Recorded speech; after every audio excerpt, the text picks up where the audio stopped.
नमस्कार दर्शक बंधु आउ किछि घंटार अपेक्षा सुभद्रा योजनार हिताधिकारी माननकु मिलिबा पई जाउछि 5000 टंका। आज मिलिबो सुभद्रा योजना प्रथम किस्तिर तृतीय पर्यायर टंका। सुंदरगढ़ में स्वतंत्र कार्यक्रम रे टंका बंटन करिवे मुख्यमंत्री मोहन माझी। एही पर्यायर 20 लाख महिला को मिलिबा पई जाउछि सुभद्रा टंका। आउ एथर टंका पाइबे अंगनवाड़ी कर्मी। ता छड़ा बाद पड़िथिबा 2,67,000 महिला भितरु 22% महिला को यही पर्यायर टंका मिलिबो। एथिपई सुंदरगढ़ में स्वतंत्र कार्यक्रम आयोजन करा जायछि, जेउठी मुख्यमंत्री मोहन माझी, उपमुख्यमंत्री प्रभाती परिड़ा, केंद्र मंत्री उपस्थित रे टंका बंटन करा जिवो। प्रथम पर्यायर 25 लाख, द्वितीय पर्यायर 35 लाख एवं तृतीय पर्यायर 20 लाख महिला को सुभद्रा टंका बंटन योजना रही। गुरुत्वपूर्ण कथा है विभिन्न कारणों बाद पड़िथिबा 2,67,000 महिला भितर 22% महिला को मिलवा पई जाउछि सुभद्रा योजनार टंका। उपमुख्यमंत्री प्रभाती परिड़ा कहिसेंति बळका जो महिला माने रहिसेंति सेमाने केउ कारण पई बाद पड़िसेंति सेमानकर फॉर्म पुनर्बार जांच करा जिवो। एही जांच पई वीडियो माने नोडाल अधिकारी भाबे दायित्व दिया जायथिला। ग्राउंड रिपोर्ट उपरे तर्जमा करा जाउछि। सुभद्रा योजनार केउनसी योग्य हिताधिकारी बाद पड़िबे नाही बोली उपमुख्यमंत्री कहिसेंति। सुंदरगढ़ जिल्लार प्रथम किस्तिर तृतीय पर्यायर टंका बंटन हेउथिबारु जिल्लार हिताधिकारी माने खूब खुशी अछंती।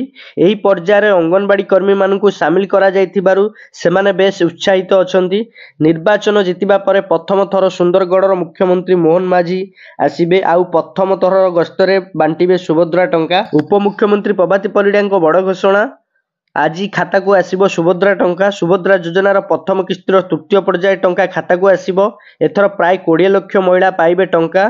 एने बड़ घोषणा करिसेंति उपमुख्यमंत्री प्रभाती परिड़ा। तेबे आउ एक बड़ घोषणा भी करिसेंति उपमुख्यमंत्री प्रभाती परिड़ा, जो माने बाद पड़िथिले सेमानकु भी मिलिबो सुभद्रा टंका। विभिन्न कारणों बाद पड़िथिबा 2,67,000 आवेदन 22% हिताधिकारी को आज मिलवा पई जाउछि सुभद्रा योजनार टंका। आज सामिल हेबे बाद पड़िथिबा आवेदनकारी 2,67,000 आवेदनकारी। आउ थरे जांच पर निष्पत्ति नैछंती राज्य सरकार। एथर 22% हिताधिकारी को आज मिलिबो सुभद्रा टंका। बाकी आवेदन गुड़िक जमी योग्यता कारण पई बाद पड़िछि। ब्लॉक स्तर रे रिपोर्ट पहुंची सेमानंकर मध्य जांच होई सामिल करा जिवो। 2,67,000 महिला विभिन्न कारण पई बाद पड़िथिले, सेमानंकु आउ थरे जांच करी सामिल करबा पई निष्पत्ति होइथिला। वीडियो मानंकु नोडल एजेंसी दायित्व दिया जायथिला। रिपोर्ट आसिबा परे गुरुवार बैठक करी निष्पत्ति नैथिले सूचना दैछंती उपमुख्यमंत्री। उपमुख्यमंत्री प्रभाती परिड़ा कहिसेंती वर्तमान सुधा 2,67,000 महिला सुभद्रा योजनारु बाद पड़िछंती, किंतु जेउ माने बाद पड़िछंती सेमानकु भी सुभद्रा टंका मिलिबो। जदि योग्य हिताधिकारी कौनसी कारणरू बाद पड़िछंती तेबे सेमाने भी टंका पाइबे। डॉक्यूमेंट रे जदि कौनसी त्रुटि थाए तेबे संशोधन करिबा परे सेमानकु टंका मिलिबो। तेबे सुभद्रा योजना को नै आउ एक बड़ घोषणा करिसेंती उपमुख्यमंत्री प्रभाती परिड़ा। राज्य रे लक्ष लक्ष अंगनवाड़ी कर्मी को बड़ भेटी। अंगनवाड़ी कर्मी को मिलिबो सुभद्रा टंका। राज्यर समस्त अंगनवाड़ी कर्मी एवं सहायक को यही योजना रे शामिल करा जिवो। प्रथम एवं द्वितीय पर्यायर जो अंगनवाड़ी कर्मी माने शामिल होई पारि नाहंती सेमानकु मिलिबो सुभद्रा टंका।